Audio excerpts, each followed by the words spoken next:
오늘은 ELS 상품 관련 네 번째 영상입니다.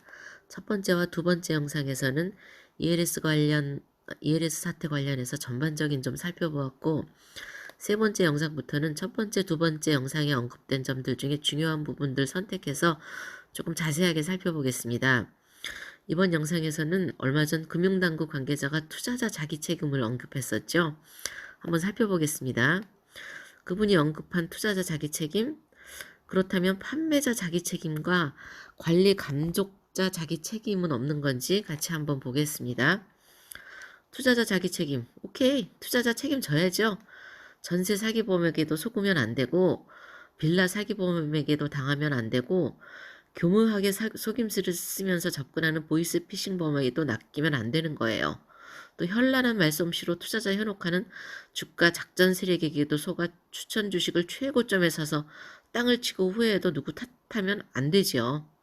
투자자 자기 책임 있으니까 금전이 오고 가는 모든 상황에서 여러 가지 점들을 충분히 검토하고 분석도 해보고 과거 사례도 찾아서 투자를 했어야지 누굴 탓합니까? 본인을 탓해야죠. 그렇죠. 근데 우리 옛 속담에 10사람이 지켜도 한 도둑 못 당한다라는 말이 있습니다. 이는 여러 사람이 함께 지켜도 한 사람의 잘못된 시도를 막을 수 없다는 의미예요.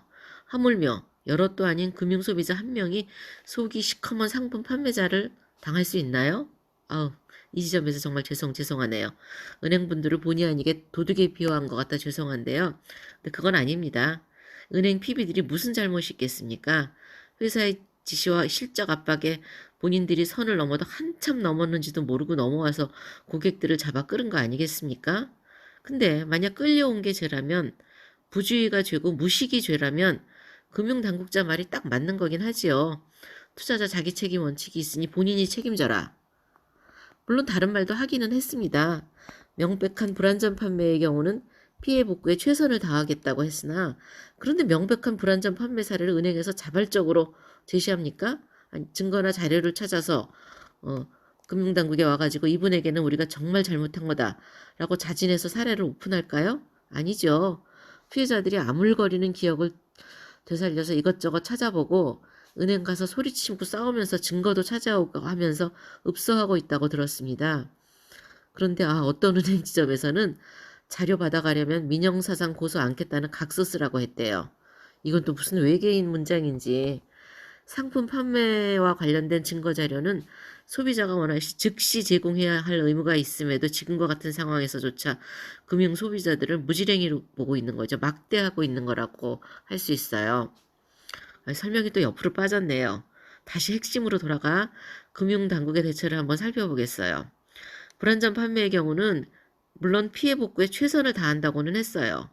그 말은 아까도 설명했지만 은행이 선제적으로 찾아와서 인정하고 밝히지 않는 상황에서는 피해자들이 어렵게 증빙 자료도 찾고 기억도 더듬어서 준비해온 사례의 경우를 검토하겠다는 의미예요. 그러면 금융당국은 도대체 뭐 하는 기관이네요? 좀 당황스러워요. 금융위원회 지침과 금융소비자보호법의 상품 판매 관련 자료 보관과 입증 책임을 판매자에게 두었다는 건 이런 혼란스러운 상황에서 은행이 자신들이 보관한 기록과 증빙을 토대로 금융소비자들의 피해 사례를 법과 지침대로 명확히 기준을 준용하며 피해 복구를 진행하도록 해야 하는 거예요. 당연히 그 과정에서 고객들과의 의견도 충분히 조율해야겠지만요. 그리고 금융당국은 은행의 대처를 관리하고 감독하며 피해 누락이 없도록 최선을 다해야 하는 거 아닐까요?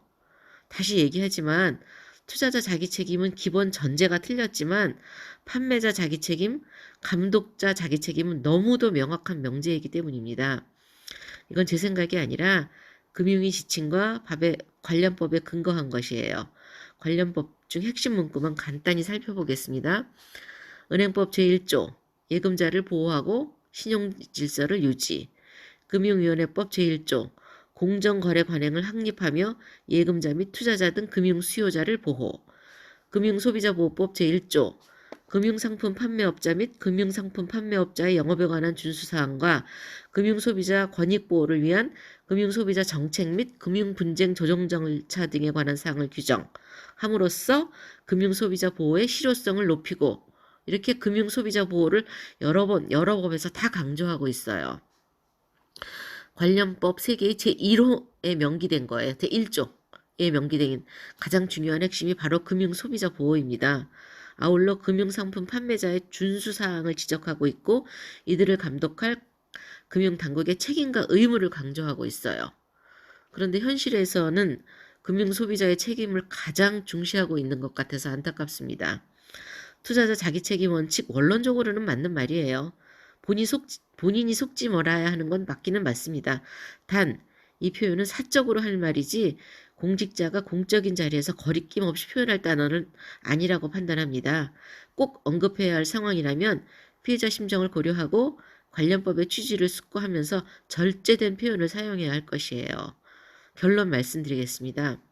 법리적으로 투자자 자기책임이라는 단어가 효력이 있으려면 상품 판매자가 의무를 다했고 금융 소비자가 권리를 침해받지 않아야 한다는 전제가 있어야 되는 것입니다. 화성에서 온 여자, 금성에서 온 남자처럼 서로 다른 세계에 빠져 있어 온 우주를 지배하는 일반적 원칙을 무시하고 살면 안 되겠지요? 자, 이만 영상 마치겠습니다.